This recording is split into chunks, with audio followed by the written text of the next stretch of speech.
मागील भागामध्ये आपण बघितलं, प्रतीक आता मात्र थोडं टेन्शनमध्ये आला होता. अरे, त्या दिवशीचा ॲक्सिडेंटचा व्हिडिओ पाठवला आहे. आपल्या गाडीने ॲक्सिडेंट झाला असं सर्व त्या व्हिडिओमध्ये रेकॉर्ड झालं आहे. राज, काय सांगतोस? कोणी काढला व्हिडिओ? पुढे, आणि त्याने तुला का पाठवला तो व्हिडिओ? प्रतीक आता चांगलाच घाबरला होता ते ऐकून. माहीत नाही कोण आहे, पण जो कोणी आहे तो नक्कीच आपल्याला ब्लॅकमेल करण्याचा प्रयत्न करत आहे. राज प्रतीकला असं सांगत होता, पण त्याच्या चेहऱ्यावर हास्याची लकीर उलटली होती. आता आपण काय करायचं? मला तर काही सुचत नाही. अजून त्याचं काय म्हणणं आहे? प्रतीक, मी पाहतो त्याचं काय म्हणणं आहे. आता सध्या तरी त्याने व्हिडिओज पाठवला आहे. तो अजून काहीतरी नक्की करेल. मी तुला सांगेल त्याचं काय म्हणणं आहे. तू आता काही टेन्शन नको घेऊ. आपण काहीतरी मार्ग काढू. राजने एवढं बोलून फोन ठेवून दिला. इकडे मानवची मीटिंग चालू होती. मीटिंग तसं ऑफिसमध्येच होती, म्हणून सर्व महत्त्वाची मेंबर्स मीटिंगला हजर होते. आज तिला प्रेझेंटेशन द्यायचं होतं. तसं सर्व तयारी झाली होती म्हणून काही टेन्शन नव्हतं. पण तिच्या डोक्यातले विचार तिला स्वस्थ बसू देत नव्हते. पण तिला परिस्थितीचं पूर्ण भान होतं. ऑफिसमध्ये काही प्रॉब्लेम नको म्हणून तिने पूर्ण फोकस मीटिंगवर केला.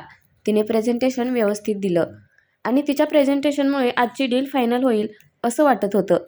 प्रेझेंटेशन छान झालं म्हणून क्लायंटने सुद्धा तन्वीचं भरभरून कौतुक केलं. मानवही खूप खुश झाला होता, पण त्याच्या नजरेतून तन्वीचा अस्वस्थपणा सुटला नाही. क्लायंट निघून गेले आणि सर्वजण पुन्हा आपापल्या कामात व्यस्त झाले. आता मीटिंग रूममध्ये फक्त मानव आणि तन्वीच थांबले होते. मानव त्याच्या लॅपटॉपमध्ये काहीतरी काम करत होता. तन्वी मीटिंगचे सर्व डॉक्युमेंट्स व्यवस्थित ठेवत होती. तिने लॅपटॉप बंद केला आणि जायला निघाली बाहेर तर मानव तिच्याजवळ आला. त्याने तिचा हात हातात घेतला. त्याच्या अचानक झालेल्या स्पर्शाने ती दचकली. मानव, तू? किती घाबरले मी, असं म्हणत तन्वीने डोळ्यांची उघडझाप केली. माझ्याशिवाय कोण असणार आहे इथे? मीच आहे, असं म्हणत मानवने तिला हक केले. काही क्षणासाठी का होईना, पण तिच्या मनाला शांतता मिळाल्यासारखे वाटले. तिने देखील त्याला घट्ट मिठी मारली. या 2-3 दिवसांमध्ये ती एकदा पण मानवला पर्सनली भेटली नव्हती. कामामुळे आणि घरचा ताण असल्यामुळे तिला त्याच्याकडे लक्ष द्यायला वेळच मिळाला नव्हता. नकळत का होईना, पण आपण मानवला न भेटून दुखावलं असं वाटलं तिला. तन्वी, मी 2-3 दिवस झालं पाहत आहे. तुझं लक्ष नाही कशामध्ये? सतत कसल्या तरी विचारात असल्यासारखी जाणवते मला. काही प्रॉब्लेम झाला आहे का? कसलं टेन्शन असेल तर तू मला सांगू शकतेस. मे बी मी तुझी काही हेल्प करू शकलो तर नक्कीच करेन. विश्वास ठेव माझ्यावर, मानवने तिला मिठीतून विलग करत म्हटले. तन्वीच्या लक्षात आले होते की मानवच्या नजरेतून आपली अस्वस्थता सुटली नाही. आता मानवला उत्तरं द्यावी लागतील. काय करावे सुचत नव्हते. काय करावं? मानवला सांगू का सर्व? मानवकडून आपल्याला नक्कीच मदत मिळेल, असा विचार चालू असताना तिला राजचे बोलणे तिच्या कानात घुमले. काहीही झालं तरी या गोष्टींची वाच्यता कुठे होता कामा नये, नाहीतर प्रतीक आणि राज दोघांना प्रॉब्लेम होईल. मनातच तन्वी विचार करत होती. मानवने तिला खांद्याला पकडून हलवले. अगं, काय झालं? कुठे हरवलीस? तू मला सांगणार नाहीस तर मला कसं कळेल? मानव, तिच्या विचारांची तंद्री तुटली आणि ती काही बोलणार इतक्यात केबिनच्या दरवाजावर टकटक झाली. दारावर टकटक झाली म्हणून त्यांचे बोलणे अर्धवट राहिले. तन्वी त्याला सर्व काय घडलं ते सांगणार होती, पण नेमकं राहून गेलं. कम इन, असं म्हणतच ऑफिसचा पिऊन आतमध्ये आला. सर, राज तुम्हाला भेटायला आले आहे. ते तुमच्या केबिनमध्ये तुमची वाट पाहत आहे. पिऊनने निरोप दिला. ओके, त्यांना बसायला सांग, मी आलोच. मानव, राजचं नाव ऐकून तन्वीला टेन्शन आलं होतं. आता हा राज अजून काय घोळ घालून ठेवणार तर नाही ना, असं तिला वाटून गेलं.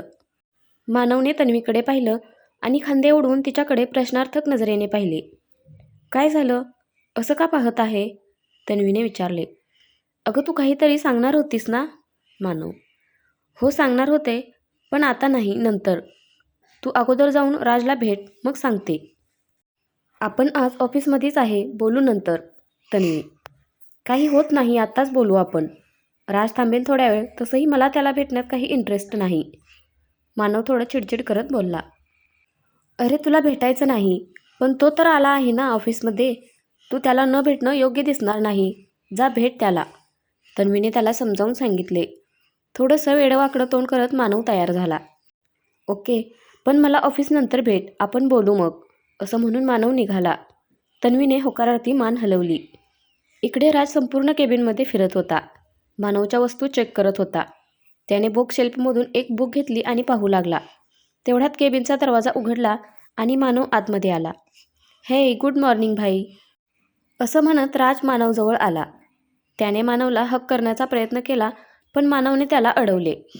बस, असं म्हणून मानवने त्याला बसण्यासाठी इशारा केला. हे कमॉन भाई, तू अजूनही चिडला आहेस माझ्यावर? राजने त्याला विचारले. मी आणि चिडलो? नाही रे, तुला वाटत असेल तसं, पण असं काही नाही. बोल, काय काम काढलंस आज माझ्याकडे? मानवने लॅपटॉपमध्ये पाहत विचारले. भाई, तू जरी असं म्हणत असलास तरी तुझ्या बोलण्यावरून कळतं मला की तू अजूनही रागावला आहेस माझ्यावर. राज, मानवने त्याच्याकडे एक कटाक्ष टाकला, पण काही बोलला नाही.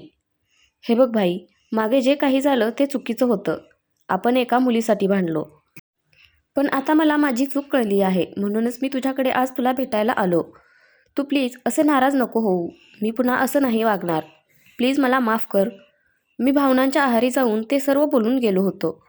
पण आता खरंच माझ्या मनात असं काही नाही. राज जणू काही कळवळीची विनंती करत होता. मानवही त्याचं बोलणं ऐकून थोडं चकित झाला. पण त्याला राजचं बोलणं ऐकून असं वाटलं की त्याला खरंच पश्चाताप झाला असेल. पण तरीही तो एवढ्या सहजासहजी मानणाऱ्यातला नव्हता. नाही राज, ती कोणती साधी गोष्ट नव्हती. आणि जिला तू एक मुलगी म्हणत आहे ती माझ्यासाठी सर्व काही आहे. ती फक्त माझी आहे. मानवने जणू ठाम स्वरात राजला ताकीदच दिली होती. तसं राज थोडं गडबडला, पण लगेच स्वतःला सावरत तो बोलू लागला. हे भाई चिल, मला माहीत आहे तुझं तिच्यावर खूप प्रेम आहे आणि तिचंही तुझ्यावर. म्हणूनच मला माझ्या चुकीची जाणीव झाली. तू माझ्याबद्दल थोडी पण शंका मनात ठेवू नकोस. मी तुमच्या दोघांच्या मध्ये कधीच येणार नाही, असं म्हणत राजने मानवला आश्वस्त केले. मानव थोडं विचारात हरवला, पण राजच्या आवाजाने तो भानावर आला. भाई प्लीज, आता जास्त विचार करू नकोस. मला माफ कर प्लीज. राजने मानवच्या हातावर हात ठेवत त्याची माफी मागितली. मानवने हलके स्माईल केली. त्याच्या हातावर थोपटत त्याला दिलासा दिला. ओके, मी ठेवतो तुझ्यावर विश्वास, पण तुझ्याकडून मला तुझ्या चांगल्या वागण्याची अपेक्षा राहील कायम. मानव, हो भाई नक्कीच, असं म्हणत राजने मानवला मिठी मारली. इकडे तन्वी झालेल्या प्रसंगाचा विचार करत होती. तिला वाटले राज मानवकडे त्या घटनेबद्दल बोलायला आला असेल, म्हणून ती मानवच्या केबिनमध्ये जाण्याचा विचार करत होती. पण तिला काही कल्पना नव्हती. राजने त्या घटनेबद्दल मानवला काही सांगितले नव्हते आणि त्याचा तसा काही विचारही नव्हता. बाय द वे भाई, गोव्याच्या शर्मा कंपनीसोबत तुझ्या कंपनीची डील फायनल झाली असं ऐकलं. तिकडचं काम कसं चालू आहे आता? राज, तिकडचं काम व्यवस्थित चालू आहे. मिस्टर शर्माच्या कंपनीची आपल्या कंपनीला फार मोठी मदत होत आहे. तिकडे लवकरच आपला जम बसला तर आपल्या कंपनीला टॉपला आणायची तयारी चालू होईल. मानवने तितक्याच आविर्भावात उत्तर दिले. गुड भाई, कॉंग्रॅच्युलेशन, म्हणत मानवने त्याच्यासोबत हात मिळवला. अजून काही थोडं जुजबी बोलणं झाल्यावर राज निघून गेला. तो गेल्यानंतर तन्वी केबिनमध्ये आली. मानवचं काम चालू होतं. तिने राजला जाताना पाहिले होते.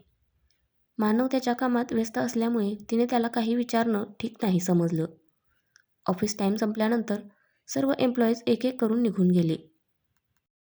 तन्वीही तिचं आवरून निघणार होती, पण मानवचं काम अजूनही चालू होतं. तिचं आवरून झाल्यावर ती मानवकडे गेली.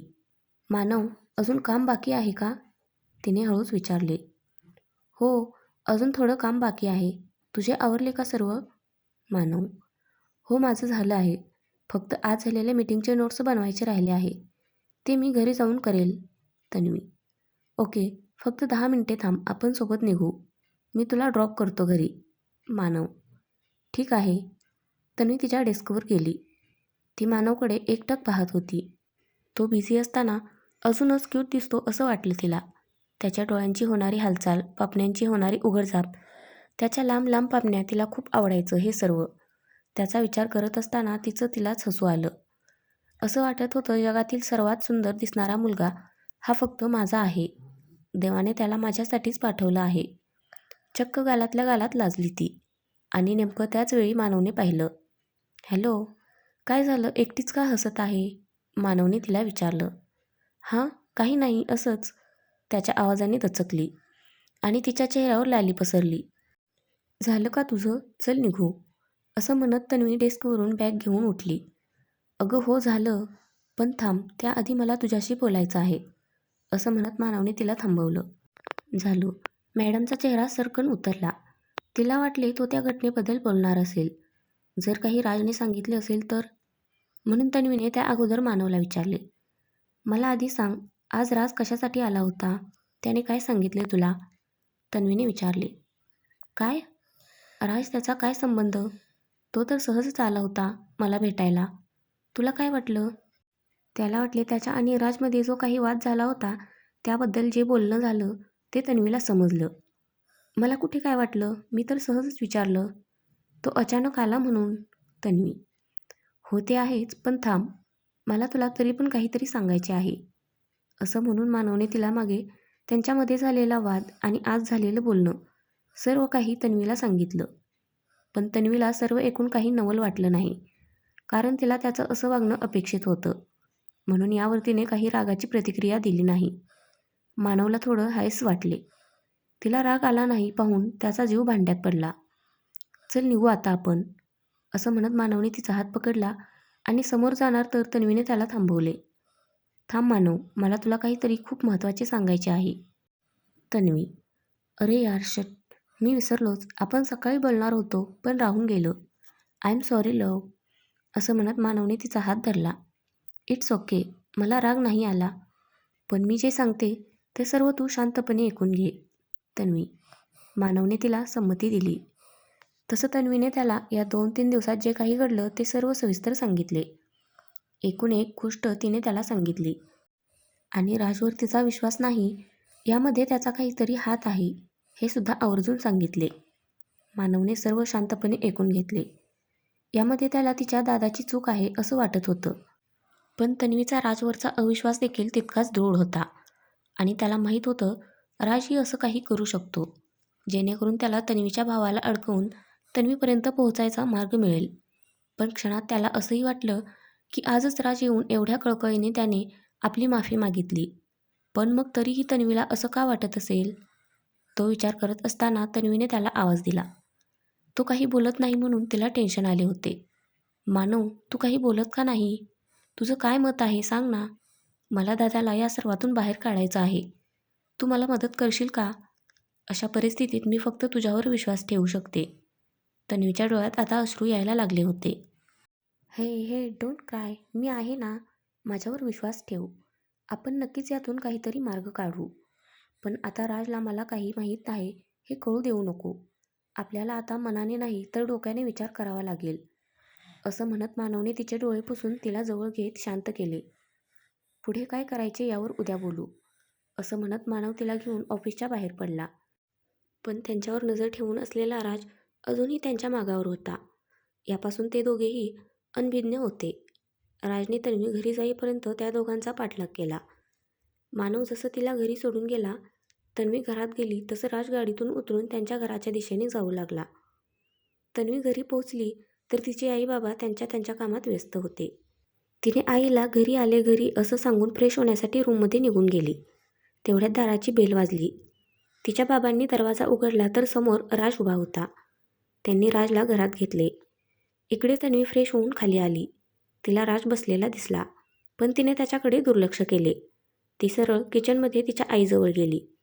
आई, तो राज का आला आहे आणि दादा कुठे दिसत नाही घरात? तन्वीने दबक्या आवाजात आईला विचारले. अगं तुझा दादा दुपारपासून आपल्या रूममध्येच आहे, तो बाहेरच आलेला नाही. त्याच्याशी बोलायला गेले होते मी, पण तो बोलला की त्याला सध्या एकटं राहायचं आहे, नंतर येईल खाली. पण अजून आला नाही. तू जातेस का त्याला बोलवायला? आईने सांगितले. ओके, मी पाहून येते. त्याला सांगावं लागेल राज पण आलेला आहे. होकार देऊन तन्वी प्रतीकला बोलवायला निघून गेली. इकडे तिचे बाबा राजसोबत बोलण्यामध्ये व्यस्त होते. तर फ्रेंड्स, आजचा भाग कसा वाटला नक्की कमेंट करून सांगा. धन्यवाद.